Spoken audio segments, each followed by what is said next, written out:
Welcome to the 293 Co podcast. And today's episode is Children adulting their parents. children adulting their parents.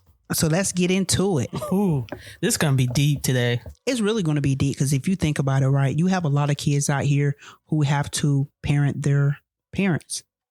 And we're not talking about, adult kids. We're talking about like even little kids who have to adult their parents. That comes from, parents who have drug issues, alcohol issues, emotional issues, abandonment issues. Because, when you get right into it and you think about it, the first thing that comes to mind is just that, as a child, when you're dealing with childhood trauma, and let's say your parent may also have dealt with childhood trauma, but they're so busy being in survivor mode that they tend to have kids in order to try to fill that void because they know that, if I have kids, they're going to love me. But what happened is sometimes is that true. You find that one child out of the whole bunch, or you may find two, depending on how many kids you decide to have, that show you that undivided attention and that special love. Mm-hmm. So what happens is you tend to groom that child in a way to be able to be like that codependency and that need that you need. And you're not, even though you're not getting that need from another adult, you put all that pressure on your kid. Right. When your kid seeing you, go through your trials and tribulations of like emotional default, you know what I'm saying? Sobriety. Explain that emotional default. The emotional default is like, that's a term that I like to use, is where a child see their parent break down in moments, whether it's in rage, whether it's unstoppable crying, whether it's just the ups and downs, the different levels of emotions. You see what I'm saying? And kids, no matter how old they are, because you can go from toddler on up, they feel that energy from their parent. Because as kids, you look at your parent as they're going to always have my back. They're going to protect me. Right. As kids, that's what you just automatically assume. Right. Some parents can't do that. Sometimes parents have kids because they trying to reverse the cycle of, I need my kid. My kid is what made me feel good. My kid is what helped me strive. And that could be true in some instance. But at the same time, when you dissect it, you got to get down to the root of the cause of like, do they really? Right. You see what I'm saying? It's almost like they use them for protection. Like this study, you protecting the child. It's a reverse. Right. And then also it's situations where you have kids that be in their parents be in domestic situations, domestic violence, and the child is trying to save the mom or the dad. You know what I'm saying? Yeah. And that's too much for a kid. That's trauma in itself. It's trauma within itself. It's trauma within itself when kids have to see their parents argue. Even if the other parent is arguing with somebody on the phone, sometimes that affects the child, but we don't look at it like that. We just think like, oh, they're not paying attention. They don't know what's going on. Do they really? 9 times out of 10, they do. Yeah. Because as parents, you forget that child, little Billy over here, is growing up. That's true. Little Billy gonna walk out your household and tell all your business. You know what I'm saying? Because kids these days, that's what they do. They have no filter. No, you're absolutely right. You know what I'm saying? So little kid, these kids today, they will tell you what's going on in their household and won't think twice about it. But some of these kids who don't say what's going on in the household is thinking like they have to be strong for their family. And then sometimes they may tell it what's going on in the household because they're trying to be saved. Yeah. From the situation. But when we go back to kids having to adult their parents, it goes on a lot more than what we think. You know what I'm saying? I know for me, there were times where I felt like I had to hold down the responsibility for my own family. Right. As a child. Right. Growing up in a domestic violence situation, and you see one parent over here striving, trying to do the best that they can to make sure there's food on the table, clothes on our back, and that, you know what I'm saying, we had a roof over our head, while the other parent is lacking emotionally, you know what I'm saying, and not there all the time and in and out. But then when I saw the commotion coming together, the arguing, the fighting and stuff like that, being scared out of my mind, the first thing I do, I draw over to my mom and like, you know what? I got to protect you. Oh, man. Yeah, no. I feel that energy. You can't tell me you okay because you know what? I don't see that you're okay.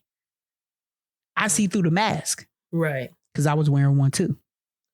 Right. You see what I'm saying? And like you have these kids, you know, today when you go through that type of trauma, that you build that armor up and you be like, I got to hold it down for my family and I got to hold it. Can't nobody see me weak.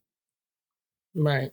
You see what I'm saying? That causes a lot of havoc for that person. A lot of havoc. Look, who you think invented high blood pressure? That's how high blood pressure got invented. You know what I'm saying? At young age, being stressed out. Because, you know, when you're a child, you don't know what you can and can't do.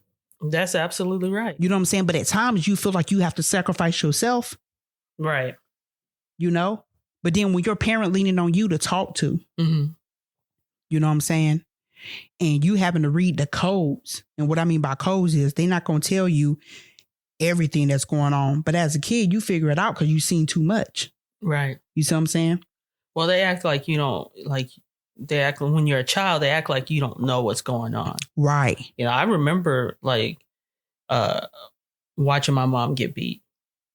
And I remember my reaction, you know, threaten a person, you know, if you touch my mom again, I'm going to kill you. You know? Right. And as a child, you know, we shouldn't have to do that, but we do it. We do it. I mean, like you said, I've seen it so many times and that'd be your reaction. Like I used to walk around timid and mad at people. Damn. You know what I'm saying? Because of feeling like, man, why can't I be that kid? But it's like, there's a point where it's like no fault to the parent because they doing the best they can. Yeah. We could say one of them out of the two. Right. But still at the same time, nobody really knows how much it affect you. And here's the thing, they don't even ask. Well, they didn't know how to. Right. They too busy being in survival mode. Right. You know, and then like you see like now as adults, we are adults now.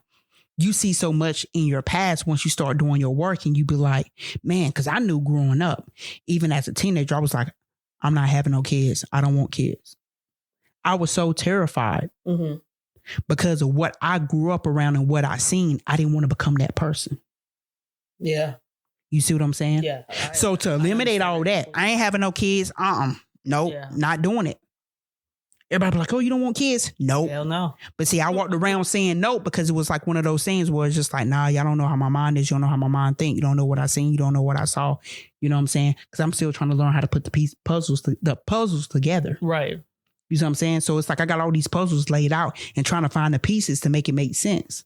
Because I was so busy of trying not to be somebody I didn't want to become that I didn't know how to be a kid. Damn. You know, and I mean, like, you think about it.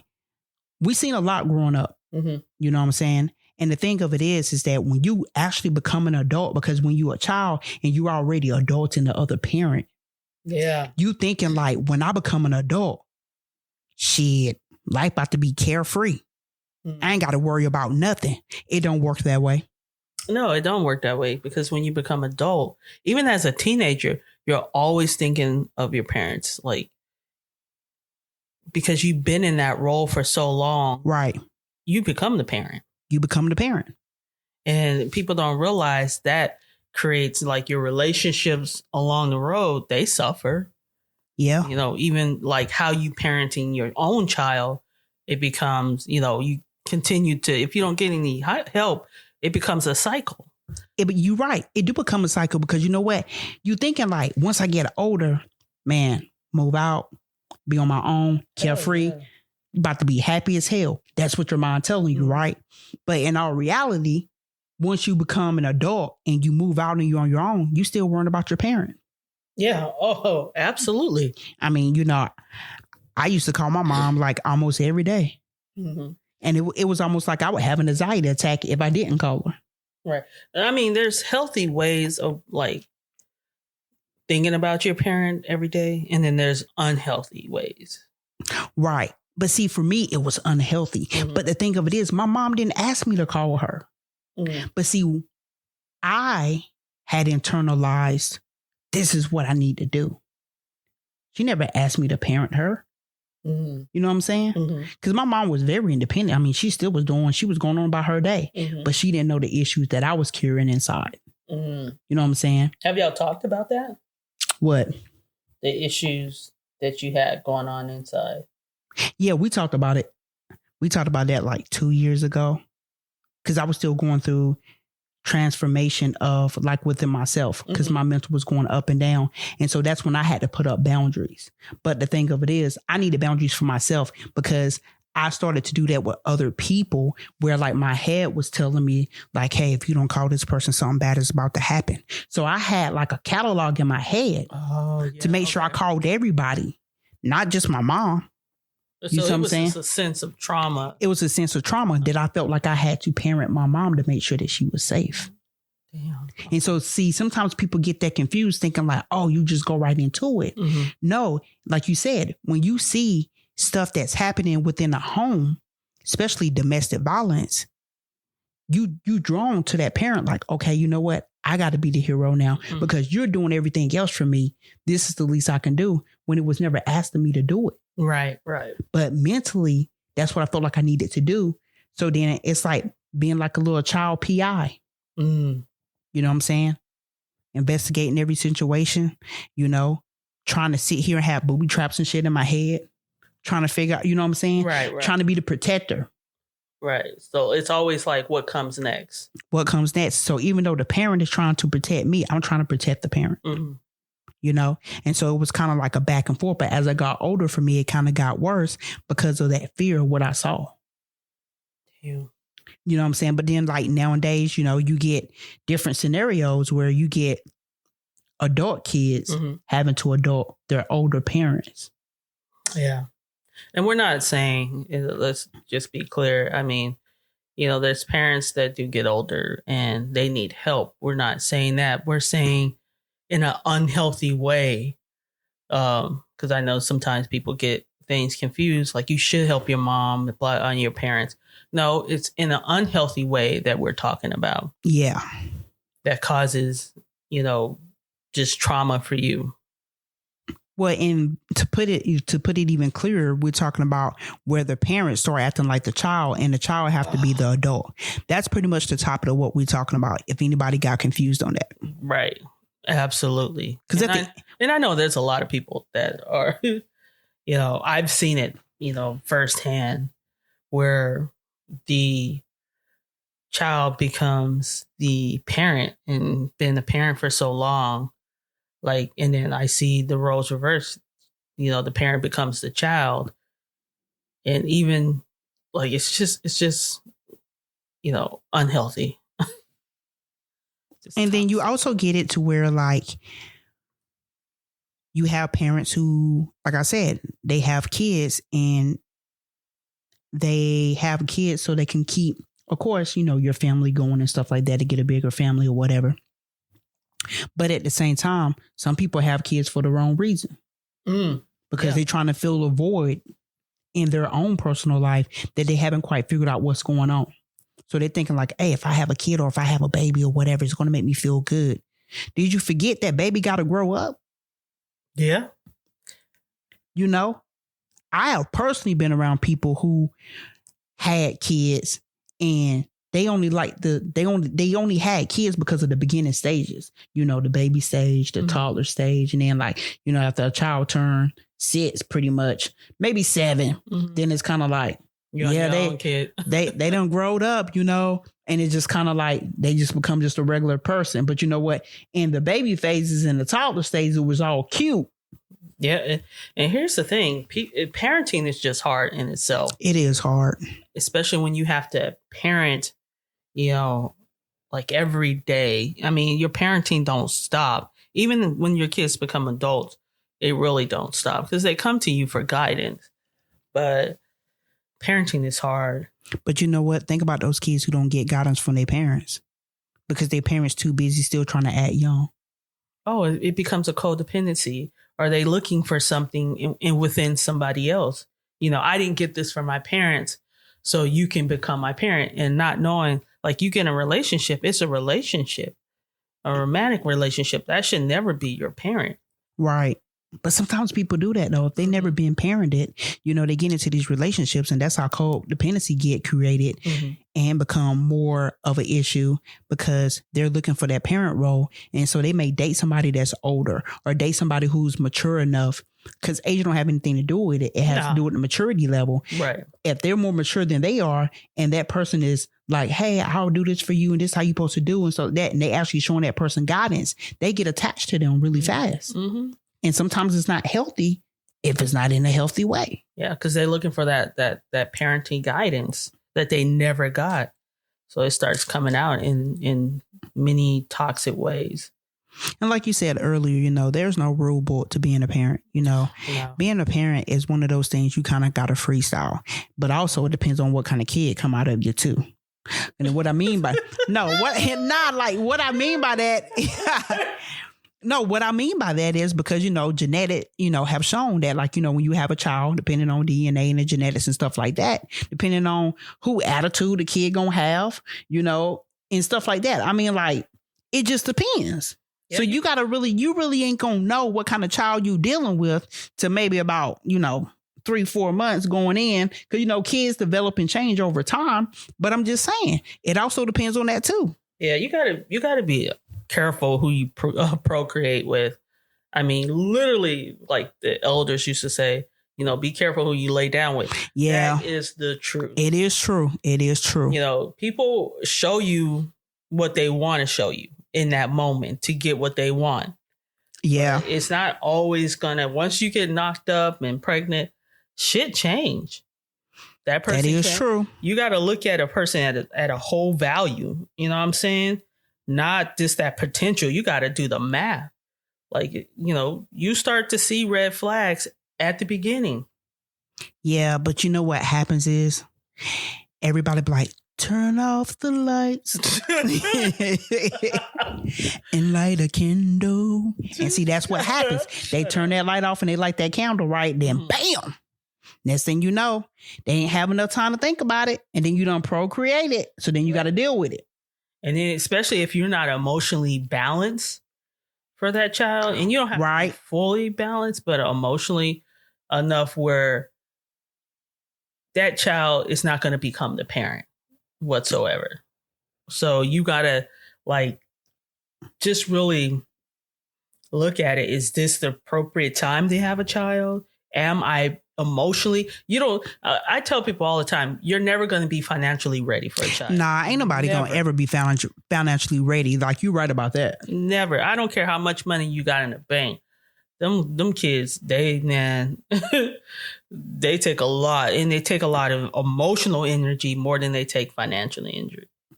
I mean, don't you wish that, you know, when you have a child, you can just automatically just like potty train them? Well, I know they can't hold up their head yet, but as soon as they can hold up their head, potty train. Might get a job. I'm just saying. Diapers are expensive. It is. Try to already put them to college. Great job. Look, as soon as they being able to start to make a sound, start homeschooling. They said, they already doing syllables. Right. I mean, it's a lot of energy. It's a lot of energy that goes into parenting. But you know what? But you get some parents who just be like, you know what? I can't do this no more. They be drained. Yeah, there's parents that just up and leave. Yeah. You know what I'm saying? And that's why I say you got to be really, because kids require a lot of your emotional space. That is true. And you know what? And then, like, you see a lot of kids where the parents do up and leave, and then they may be here and there. And I mean, sometimes, you know, those parents are not like mentally stable. And maybe they are they on drugs and they can't do it anymore. And then there's those instances where the child is so worried about the parent that they're doing parent duties because they want to be in their parent life. You know, I mean, that's hard to see, you know, it's just like a distance like thing. Right. And like they're forced to grow up quick. Yeah. So I've seen 7-year-olds or younger forced to grow up quick, having to take care of their parents, having to, you know, it's just really unhealthy. And sometimes it's not even sometimes. A parent, like, when you have kids, you are your number one, you're your child's number one role model. You're the first person they see. So, and they're going to learn from you. You know, okay, this is what parenting's like. This is what love is like. And so when they grow up, they go and they get something that kind of mirrors, and that's normal, what they call normalcy to how they grew up. Right. And sometimes like parents, like kids who are like raising their parents have a disassociation, and you can vouch for this. You know, nigga, like people disassociate, like they're like, well, I don't remember that. And it's just like, you don't remember that? Like, yeah. That's me a lot though.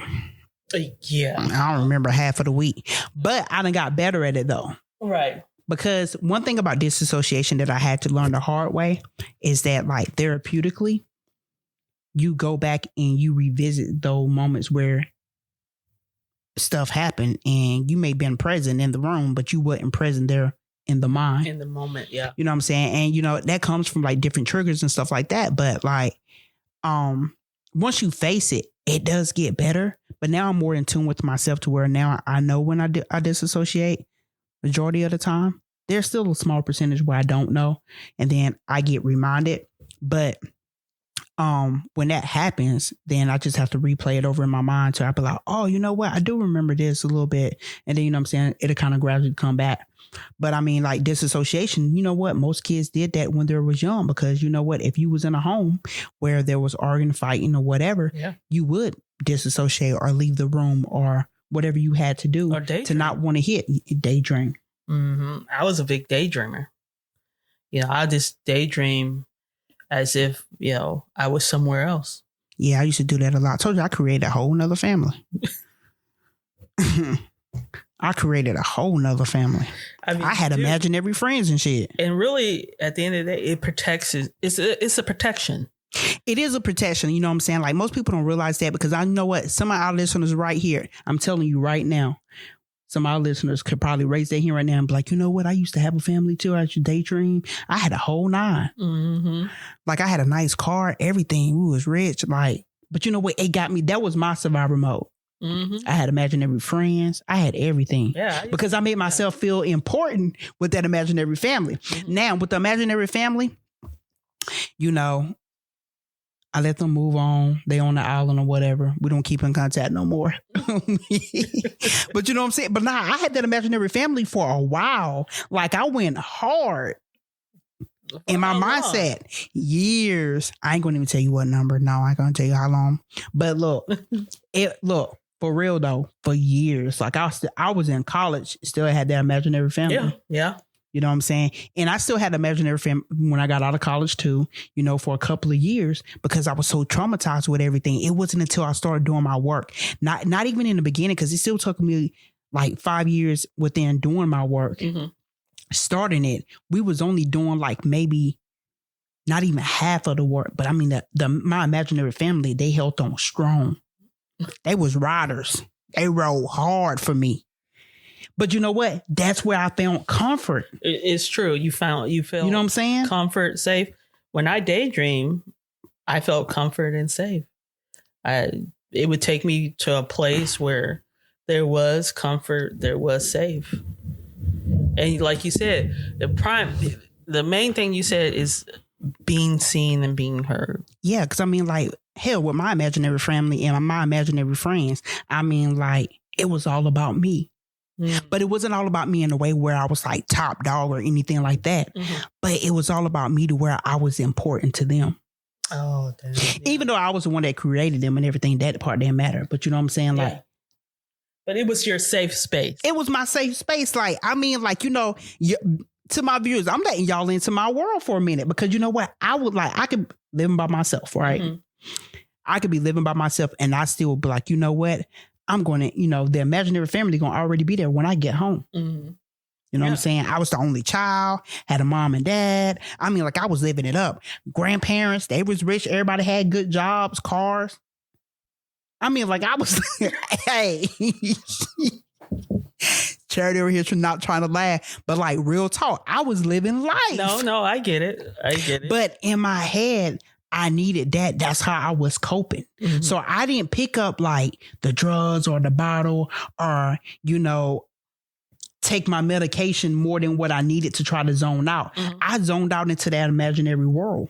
Mm-hmm. That's what, that was like, that brought me happiness for a moment until it didn't work no more. But they had rolled with me for years through high school, middle school, elementary, because they got created at elementary. But see, the family wasn't as big yet.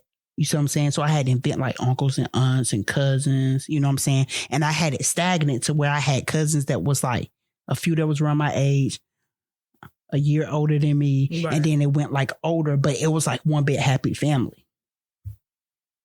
Damn. No, I mean, for real though, I mean, it was a safe space. It was a safe place, but a lot of people don't realize like that shit was real for me. You know what I'm saying? Right. And the thing of it is just that like mentally, you know what I'm saying? Like before I even started doing my own individual work, I always protected my imaginary family because I'm just like, you talk about it now and everybody be like, imaginary what? And you be like, people be like, they'll laugh. But now, you know what I'm saying? I'm in a place in my life where I don't care. I tell anybody, I used to have imaginary family because at the same time, that was a coping mechanism for me to get through what I needed to get through at times. Right. No, I get it. Me daydreaming of a family or like a dad coming to pick me up going fishing or camping. That was my thing. Or like take me to my games and stuff. That was my thing. Because you gotta think, this fool laughing. No, because you said, I'm trying not to laugh, but you said fishing and camping. Like, we tried fishing. Maybe you needed your daddy for that. Hey, maybe you need your daddy for that one because... Yeah, we tried fishing, y'all. It didn't go too well. Yeah, it didn't go too well. So we got that out the way. But really, at the end of the day, it's like, that was my safe space too. I would check out. And I'm going to tell you, it was so bad for me. Like in school, my teacher used to have to tap my desk and say, "Oh, wow. I need you here." And I'd be like, oh. Wow. Because I didn't realize how big my trauma was, right? Right. And all the stuff that I went to, like watching my mom, my dad do certain things and just people around me. And so doing that, it was safe. Like I can be me. Right. It felt a sense of normalcy. You know what I'm saying? Because people say, but your grandma, but still when you go home, you're going to have to deal with stuff. That's true. And I mean, like, we're not saying that. Yeah, we're not. We wasn't loved. I mean, of course we knew we was loved. Yeah. I mean, hell, like if you grew up how we grew up, they would tell you if whatever somebody did for you, that was through love. Mm-hmm. That's what we knew what love was. But, it felt good to, especially for me, to just feel that moment of being the only child. And I know most people who are the only child and be like, man, I would have loved to have a sibling or whatever. So, it's like a catch-22. Yeah, it's like a catch-22, for either side, you know what I'm saying? But the thing of it is just that like when you grow up in a household and there's always something going on and it's like, I have 3 other siblings, you know what I'm saying? So it's like 4 of us, you know what I'm saying? There's always something going on, somebody getting in trouble, whatever going on, right? So it's like, having that single parent at the time, it's hard for one single parent to give you attention that you need because all 4 of us, we're different. Right. And the jealousy start, you know what I'm saying? Well, this person getting more than that person as far as attention and stuff like that. But we're all different in a way. We're all different. But at that time, you didn't understand that, though. When you're young, you don't understand the difference. Because I used to be like, my grandma used to like sing to my cousin, "You are my sunshine." And I'd be like, why the hell? I want to be your fucking sunshine. Look, you was the moon. I was the moon. She used to always say, "You are my sunshine." I'm like, well, why don't you sing to me? I want to be your sunshine. You probably was that kid that got on your grandma's nerves.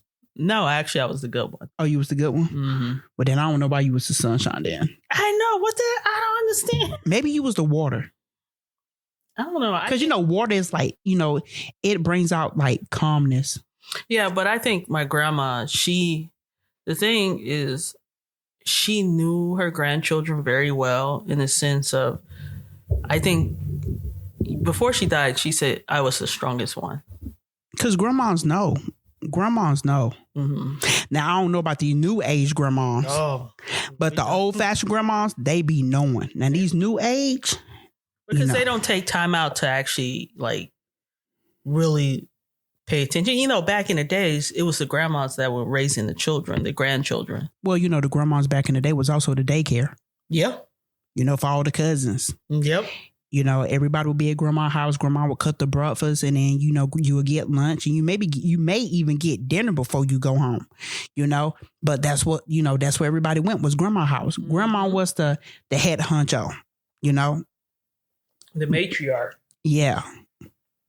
And so the thing of it is that, like, I think back in that era too, is because like grandmas back then, even grandpas, we can't leave out the grandpas, they help parent the grandkids. No, they absolutely. They stayed involved, you know. But I mean, you don't see too much of that this generation. I mean, it's still there, but it's a small percentage. Yeah, no, like, and that's why this is a perfect episode, because you see a lot of the child parenting, the parents, so the grandparents who's supposed to be grandparents are really not the grandparents at that moment. They don't have the emotional skill set to parent, like to actually be, you know, I don't know if I'm saying this correctly. Like, yeah, the skill set to parent. You know, the roles are reversed. The roles can be reversed, but you know what? Then it stems from the grandparent. No, you talking about, okay, you said the grandparent or the parent? Yeah, so like the parent. So the reason why, you know, we have younger generation of grandparents, and they're not like the grandparents that we were used to bringing up. It's a little bit different. They're younger. And here's the other thing is the kids who are now adults are parenting the parents that who are grandmas. So you're parenting your child and your mother. Yeah, well, you know what? But see, like, that is a good example, because I mean, like, think about it. Think about if you're in your 40s and you become a grandparent, mm-hmm. and your child is like in their early 20s, like, you know, we'll say 21, 22. Right. Well, the child learns like, I got to grow up now because I'm about to be a parent. Well, you got the grandma over here, like, you decided to have a kid all early. They not done twerking in the club. They used to still being able to hang out, drink, smoke, do whatever they want to do. Because you get a lot of grandparents who are in that 40 range, mm-hmm. 30 range, mm-hmm. that are grandparents now. They be like, you can't call me grandma, because they more affected about, I'm too old to be a grandma. Mm. They want to base it off age. Yeah. So then what happens is they still trying to be cool. Mm-hmm. Now, it's okay to be a parent at that age, but then they look at it like, oh, if I'm a grandparent at that age, then they worry about more of the emotional piece of like, everybody gonna think I'm old, but they still trying to live young. Mm-hmm. But the child in that instance looking like, okay, well, I'm having to be a parent. And then what they try to do is be like, you get some kids be like, I don't trust my mom with my child. Even though, because they seen the boundaries of, my mom really didn't raise me. Maybe grandma, maybe grandma Absolutely. Did more of the raising, or the aunties or the uncle did more of the raising. Right. So they only give their mom like one of those little VIP cards. You can see your grandchild here and there, mm-hmm. because they looking at it like, this person over here really raised me. I was just in your presence. Mm-hmm. You know what I'm saying? And you see a lot of that now with this new generation, mm-hmm.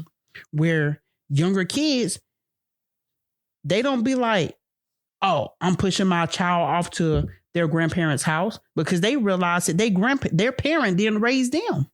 Yeah.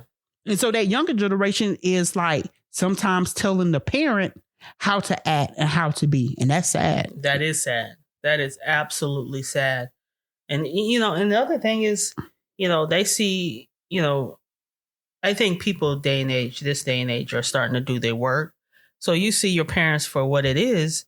and you start to see a lot of the toxic traits that you didn't like. And so you don't want your child to go through the same shit you went through. So you try to keep it to a bare minimum of babysitting with the new age grandparents. But you know what? You ever think about this though? It's like when you come from a childhood trauma and, you know, a background where like you may have not been parented correctly by your parents, or, you know, your parents put you through some bullshit.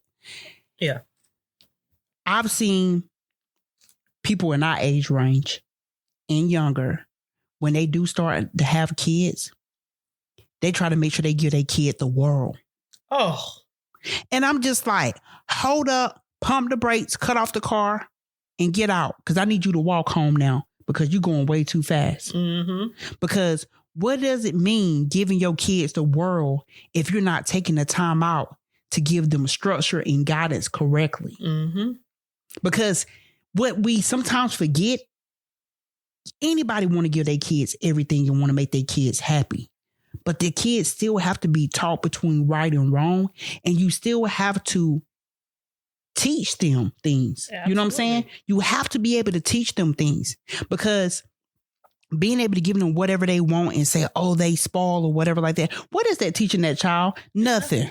But it's, you know, what I'm learning, what I've seen over the decades is it's easier, and it's also guilt. True. Because, you know, as a single parent, you having to work so many hours or try to work a different job that requires your time and efforts, that you start to feel guilty because you know that you're not spending time with your child. Yeah, or you feel bad and be like, well, yeah, I feel bad I'm not spending time with my kid, so I'm going to make sure that we go out, we're going to take a trip to Disney World. What Disney World got to do with you spending time with your kid? Mm-hmm. Like, we live in a recession right now. You know what I'm saying? Like, what is that teaching the child? Nothing. Because as soon as you get home from that trip, you're going back to the same pattern. Oh, absolutely. You know, so you know what I'm saying? I think sometimes people get that mixed up because of they haven't dealt with their own trauma. Yeah. Mm-hmm. Because like one thing about kids, all they want is your undivided attention and your time. And you could do that for free. Mm-hmm. I mean, it's nice every now and then to go do things with your kids and stuff like that. We're not saying not to. But at the same time, you got to recognize the difference on what's healthy and what's not healthy. Right. Like I said, I think, you know, when your parents are toxic and you're co-parenting, well, you're parenting your parents, it's definitely difficult to understand what's normalcy and what's healthy. Well, if you've never seen it, then you don't know. Right. Because you're trying to teach yourself, because you sit down, you know, back in those days, you sit down in front of the TV, probably watching the Smurfs and shit, eating a bowl of Cheerios with no sugar on it. Mm-hmm. You know what I'm saying? And you sit here thinking like how your life would be as an adult and how it's going to be when you had kids, because you resonating on everything that you didn't get, because life is so hard. But the thing of it is that when you have a good childhood where it's like your parents don't have to have money to have a good childhood, you know what I'm saying? Like, it's all about spending time together, the things you do as a family, playing board games, going for a walk, may go get some ice cream, watch a movie. Those are the things that kids are going to remember more. But you got to be healthy for that, though. That's what I'm saying. A lot of a lot of us don't come from, we come from nothing. So we already know what board games, that hopscotch, draw chalk, and draw 1, 2, 3. Yeah, we didn't have board games. We was outside creating stuff. And so we didn't really know what that was.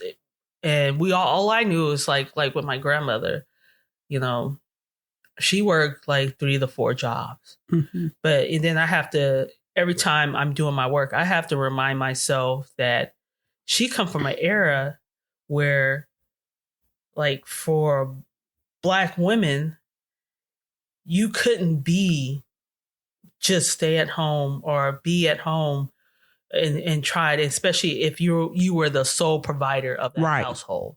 And so that makes it a lot harder. And so your emotional space, by the time you get home, you don't have emotional space nor time for that child. And sometimes parents are good. My grandma was really good at saying, you know, like telling stories. We'll have story nights. Yeah, like that was one thing good about that generation, because you would hear like how they grew up or how your parents grew up in that household and what they did wrong and stuff like that. Like, that's all good, you know, and it's like, you need to hear that though. Yeah. And I think now, these day and age, the new parents, grandparents don't have that. They don't have Nah, because they ain't trying to be grandparents.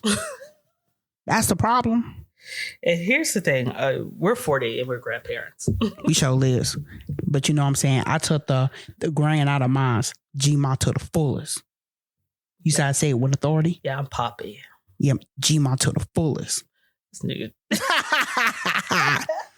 We proud though. We proud grandparents. Right. I mean, it's a lot of work as grandparents and as just parents. So I know people are like, oh, you know, there's a positive and a negative to this conversation. You know, the positive is we are hitting points that happen on a regular basis. There's kids who co-parent, who like parenting their mothers or their fathers at an early age. And we're talking about the trauma of that. Yeah. And how it affects them growing up and as they become parents, and how the cycle continues because it's normalcy for them. So we're not talking about single parenting, because we know that that's a force. Like, you had no choice, you know, so you're doing the best you can. But you're also, you know, sometimes we get caught up in these day and age, we get caught up in the rat race of trying to keep up with bills because, you know, economy's so expensive, food's so expensive. So you're trying to put food on the table. You're trying to, you know, pay your bills, make sure you have a roof over your guys' head. So that's a different type of, you know, if you're parenting, that's great. But if your child is parenting you, you're going to have to take a step back and really look at you. No, you absolutely right. And your child relationship, regardless if they're adults, look at that. No, you absolutely right. And especially when like you get some parents that be talking to their kids like they're adults and the kids be up in the grown folks business. I don't care who you is, call me old school or not. I don't agree with that. You know, when adults are in the room, the kids should be in another room. Mm-hmm. You don't have to be arguing or anything like that, but it's just like, you know, kids these days be thinking they grown, even though they ain't got no job, and, you know, they still sucking on Capri Suns. But they be trying to act grown, you know what I'm saying? You know, but like, you see a lot of that where like, you know, people be having kids and, you know, y'all having like grown folks discussion or where however you're talking or whatever. You know, when you're around other adults, that's your time to let loose and just talk mad shit and just do, you know, talk about whatever, you know, adult type shit. But when there's kids in the room, it's like, no, don't assume that kid is not listening. Oh, they listen. You know, kids know how to multitask. Oh, they do. And they're good at it. Better than what we did back in the day. Right. Because, you know, back in the day, we had to kind of like stare and concentrate. Mm-hmm. Or we stick that ear out. Yeah. We have our neck sideways. But now these kids could be playing Xbox and you be thinking they ain't listening because they ain't saying that. And they get the full conversation. Like, child, they ain't listening. No, they listening. And they play good about it because you call their name. You be like, Jonathan. Huh?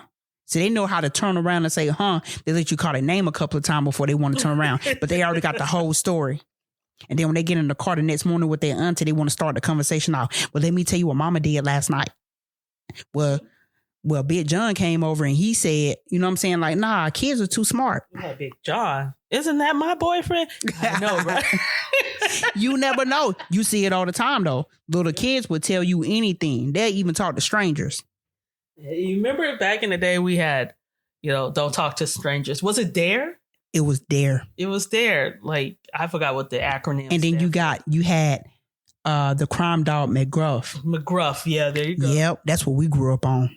He'll come into class with his peacoat, talking about don't talk to strangers. Don't talk to strangers.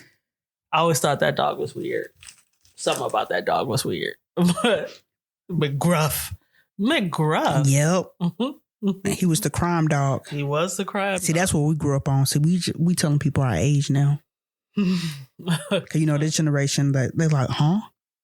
Like, what's that? Y'all had a dog? Yeah, it was McGruff. Come dare. So, I mean, it's definitely different. It's definitely just parenting your parent causes a lot of trauma.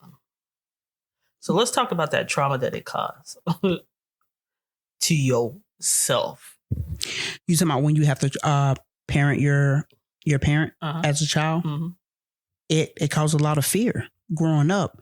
It causes you to be so stuck and grounded within yourself, trying to protect that other parent, that you don't allow yourself to grow and to actually be able to experience what it is to be outside the home, outside of the parent, and experience like new things. Mm-hmm, mm-hmm. You know what I'm saying? Because you always worried about the other parent. Oh, that is absolutely right. And the parent don't realize what they're doing to the child, whether the child is young adult, older. It's all the same thing. It's still the child having to parent the adult. I feel like those type of parents, some of them don't really care. Yeah, because you know why? They stuck in the Peter Pan syndrome. Explain that. Peter Pan syndrome is where you have an adult that does not want to grow up. Oh, okay. And they call it Peter Pan syndrome for the male, and then like for females, they call it the Wendy syndrome for females. But it really don't have a gender to it. Some people say Wendy, some people say Peter Pan. Mm-hmm. But it's more of when the adult don't want to grow up, they still act like a kid. Oh. They have a kid mentality. Okay. You see it a lot in, especially like, not to throw anybody under the bus or anything, but you see it a lot in a lot of males when they in that young adult age. And, people like, man, you need to learn, you need to hurry up and grow the fuck up. You need to grow up. Because, they still act like that little kid. Mm-hmm. Sometimes they grow out of it. But you have a lot of adults that like when they get mentally challenged, that they go into the Peter Pan syndrome where they literally stay in that kid mode and they don't come out of it because of childhood trauma. Oh, wow. Okay. And so, like I said, if you groom that favorite kid, that even though that kid is an adult, if you groom them and they know like, I have to be there for my mom because my mom made me feel, or my dad made me feel, like I'm that child that take care of everything and always do the right thing, that's putting pressure on the child. And then they grow up still believing that.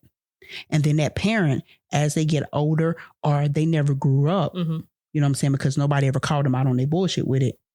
They stay in that child place and just think like, oh, I don't have to grow up. Right. Boom. They stay there. Damn. They get so sucked in, there's no coming out of it. Yeah.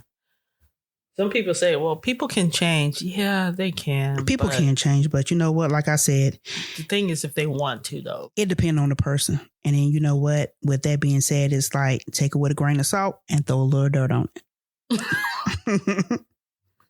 Because you have to, you have to like actually go through that shit. Do you want to eat some sugar with some dirt on it? I mean, salt with some dirt on it. Do you want to? Or do you want to eat pure salt? You want to eat pure salt. Right. So it's just kind of like, that's how you got to view people now. I didn't think about the Peter Pan syndrome. Yeah, Peter Pan syndrome. So that's something to sit with you guys. Think about the Peter Pan syndrome. And I mean, that stems from any age, you know what I'm saying? Where you get some people that stay stuck in that kid moment, but it goes back based off childhood trauma. Yeah. Okay. Because sometimes if you didn't get what you needed as a child, you stay there because you still trying to get it.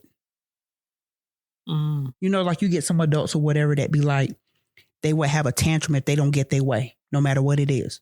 They get upset. Yeah, I dealt with that last week. Nobody understands me. Nobody hears me. I have to do everything by myself. Or you don't understand what's going on in my mind. You know what I'm saying? Those things right there really stems back from you not getting what you needed when you was younger. Because if you got some of those things when you was younger, you would know how to accept things. Yes, no.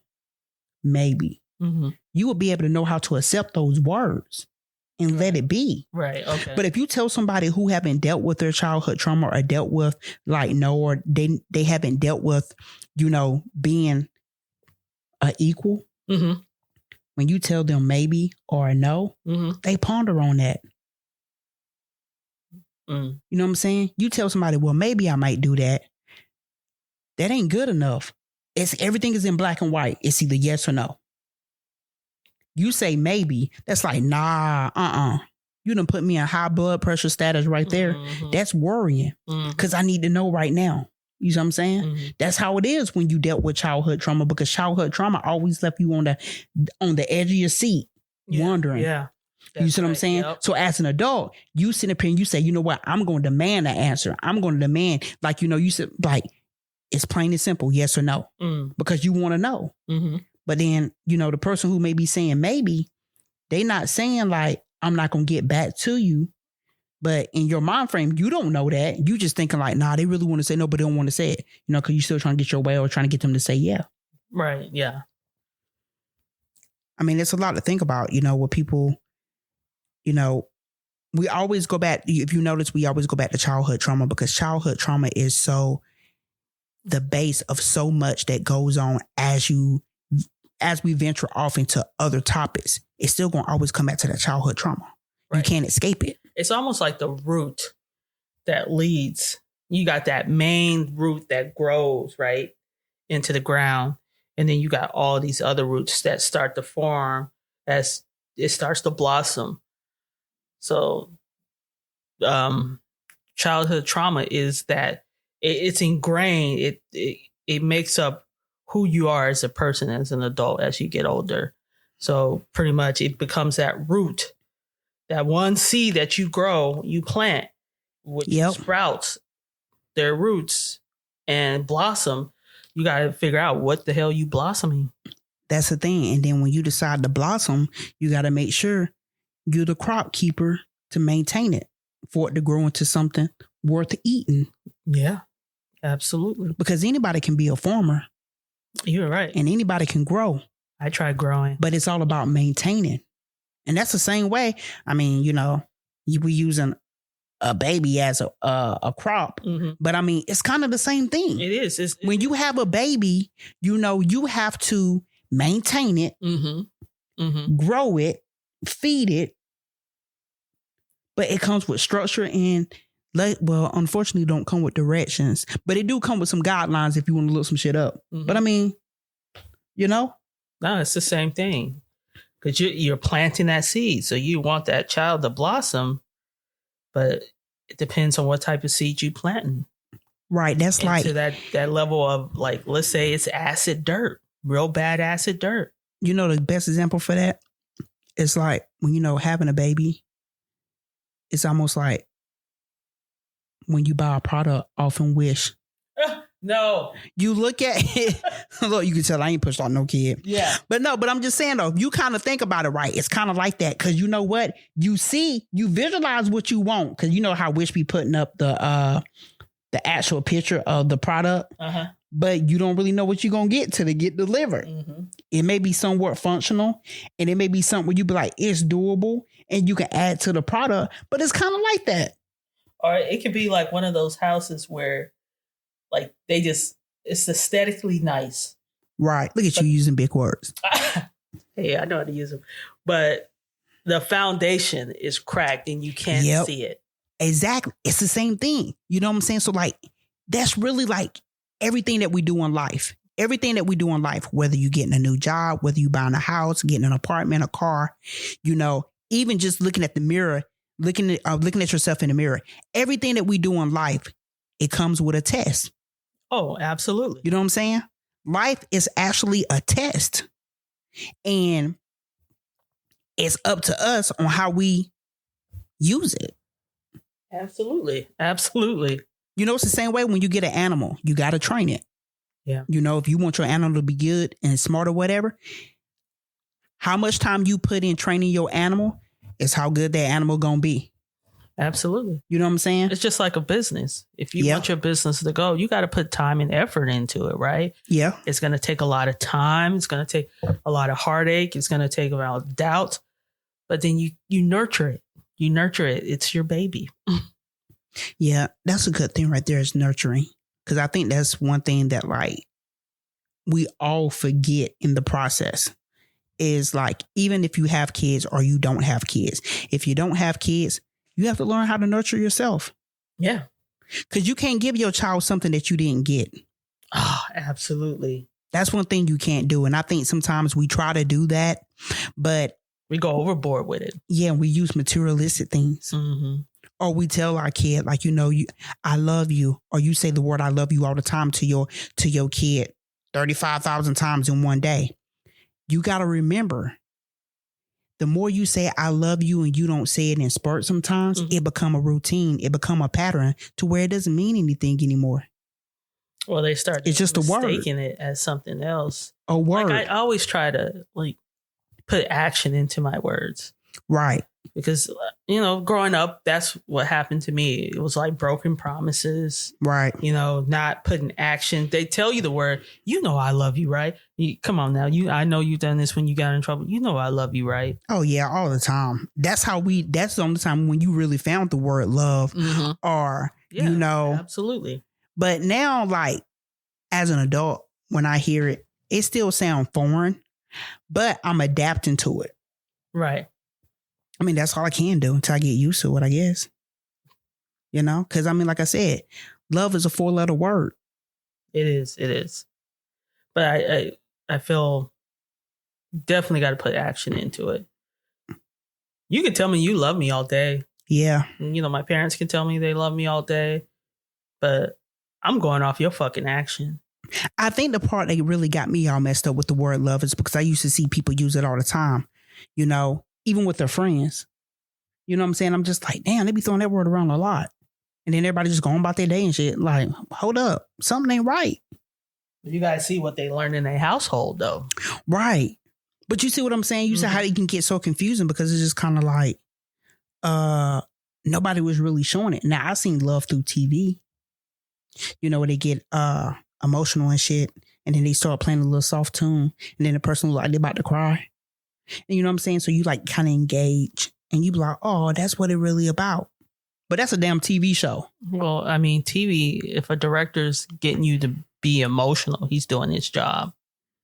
Yeah, but what I'm just saying is that, that was TV, but I'm over here in real life. As soon as that TV show went off, you went back to like, shit, don't nobody use that word around here?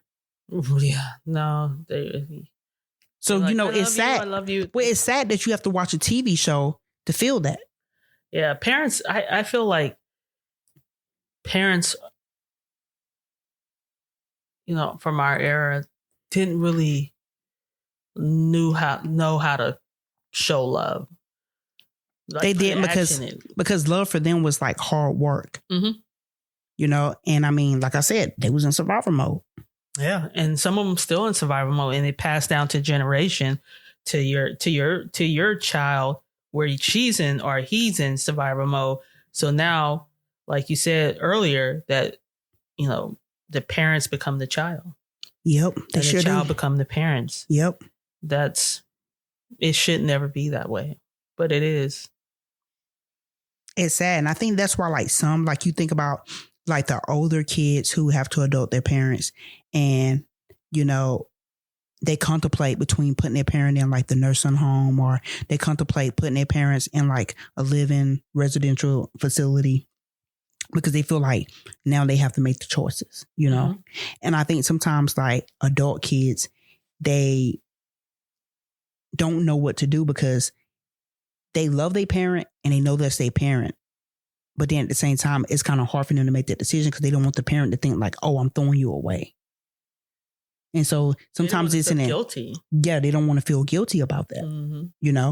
But then it's almost like a catch-22 though, because, I know like the cycle that we just brought up in where it's just like, boom, your parents have you, they raise you, they take care of you. Then it's like, some generations where it's like when the parent get older, the roles reverse, the child's supposed to take care of the family. It's like that in some cultures or whatever. Well, I mean, like in our culture, like back then, like I've never, like my grandmother was always independent and my great grandma was always independent and she lived on her own. So like it was different back then. Right. And I think sometimes people get things mixed up. They're like, you're supposed to take care of your parents and, you know, like it was never like that. You go over to your parents' house and check on them, make sure they okay. Because elderlies love living on their own. They sure did. They really didn't back then. Like my grandma said this full-heartedly that like she would have got an apartment on her, you know, and so they love being independent. And I think with codependency parents, you know, when you have a child who become the parent and the parent become the child, it's totally different. They rely on their child. That child become their blanket, their safety net, that savior. And I've seen it done like so many times that it's unbelievable. And I wasn't raised that way. I seen, you know, my grandmother be independent. And like I said, my great grandmother, she had her own house. She was, you know, doing her thing. She was very independent until her last days. Yeah, because you know that generation was all about fight, grit. Yeah. You know, like, because in their generation, you know, like I know for my grandma, like she had to quit school and she took care of the household while her parents worked. Mm-hmm. You know, and she helped raise her other brothers and sisters. That's trauma in itself. Yeah. But see, the thing of it is that that's all they knew back then. Mm-hmm. You know? And church. Yeah, in church. Church was like therapy. Mm-hmm. You know? But back then, you know, church was different, you know? That's how, for like, you know, depending on where you grew up at. Mm-hmm. Because, you know, for like in the South, church was like almost like a reunion. That's where people came and felt good, you know, to hear the word and get that motivation that they need. Get that food. You know what I'm saying? And get the food. Because that's how you praised. Right. You know, that everybody came together under one roof and, you know, they prayed and, you know, come together and like, that's all they had back then. It was like a family. There was a little bit of drama. Yeah, it was a little bit of drama, but it was like at the same time, there wasn't no like, you didn't have TV back then and all that other stuff. Yeah. The other like social media and all that. Grandma would be gossiping. Like, look at her. She just gossiping. You know, but I think it was later. I think that was later on. Mm-hmm. You know, but like Ray back in the roots back in those days, you didn't have next door neighbors because everybody had like a piece of land in a farm, but it was always about working. Like the next door neighbor was like, you know, 5 blocks away.